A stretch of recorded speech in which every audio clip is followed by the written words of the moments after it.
Why Boeing never built the 787-3. Imagine boarding a brand new Dreamliner, except this one has stubbier wings, sprints off the runway, and lands barely an hour later, ready to whisk off again. Meet the 787-3, a short-haul wide-body that promised jumbo jet comfort on bullet train schedules. So why did it vanish before the first flight?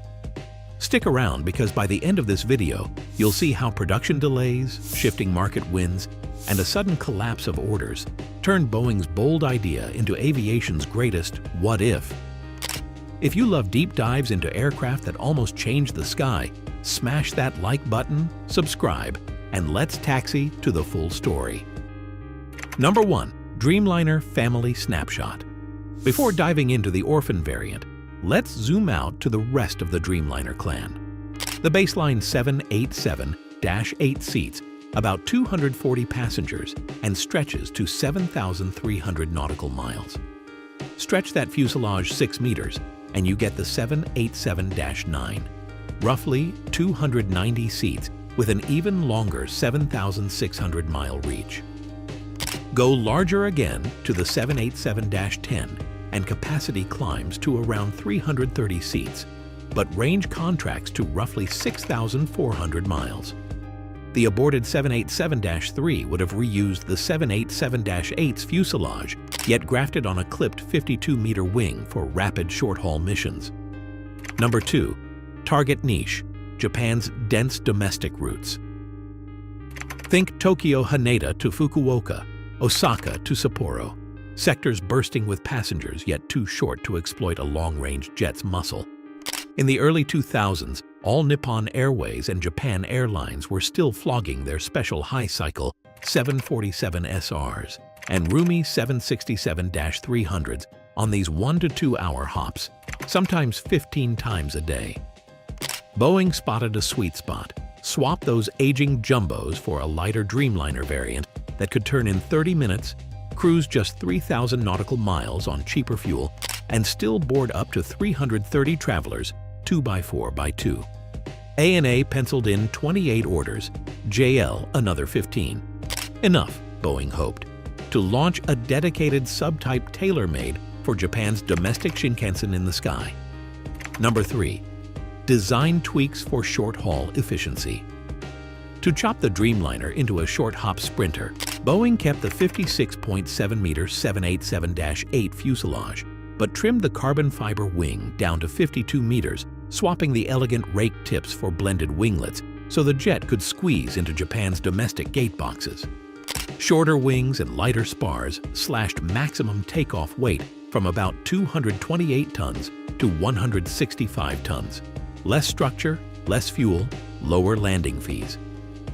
Fuel tanks were derated to just what a 3,000 nautical mile mission demanded, and the high-lift system was tweaked for fast climbs to a 35,000-foot cruise.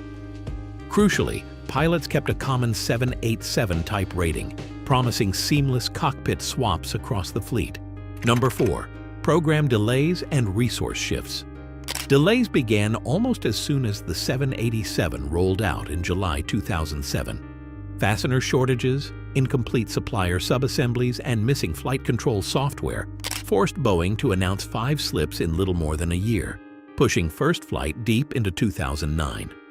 With the schedule in freefall, executives ruled in April 2008 that every engineer and test slot had to be redirected to salvaging the long-range 787-8 and stretch 787-9, relegating the short-haul 787-3 to a future queue with no firm date. Strikes, overweight structures, and a wingbox redesign kept soaking up manpower. By January 2010, the variant lagged 3 full years, and Japan Airlines plus ANA quietly swapped all 43 commitments to the -8, stripping the -3 of its entire backlog. Facing an empty order book and a still uncertified baseline model, Boeing formally shelved the 787-3 in December 2010 to prevent further diversion of resources. Number 5. Order book collapse. When Boeing's delays stretched from months to years, the variant's 2 launch customers lost patience.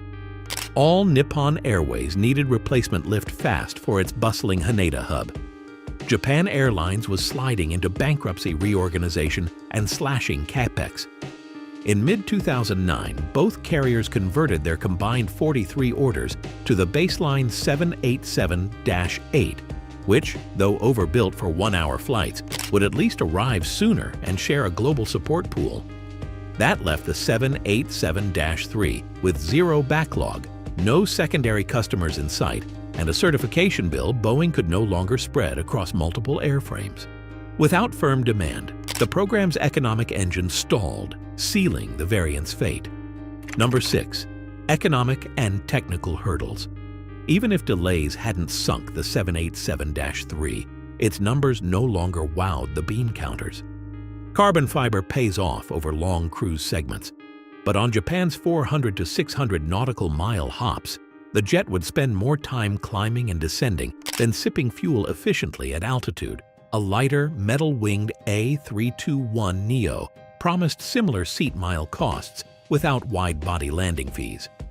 Meanwhile, Boeing still had to fund a separate certification campaign: new wing aerodynamics, flutter testing, structural substantiation, for a fleet now sized at 0. Add the headache of stocking unique spares and training dispatchers for a one-off subtype, and the -3's once bright business case dimmed to red ink almost overnight. Number 7. Competitive landscape. Just as Boeing wrestled with delays, Airbus's A321neo family exploded onto the scene, bringing auxiliary tanks, wingtip devices, and new generation engines that slashed trip costs on segments up to 4,000 nautical miles. Norwegian, one of the early A321LR cheerleaders, bragged the jet offered 40% lower trip cost and 15% lower seat mile cost than its 787-8s on comparable stage lengths, savings wide-body economics couldn't touch. Inside Boeing's own house, the versatile 787-8 was proving it could fly Haneda Sapporo or Perth London with equal ease, making a bespoke -3 look redundant. Add a swelling pipeline of A321neo back orders around the globe and the competitive tide turned.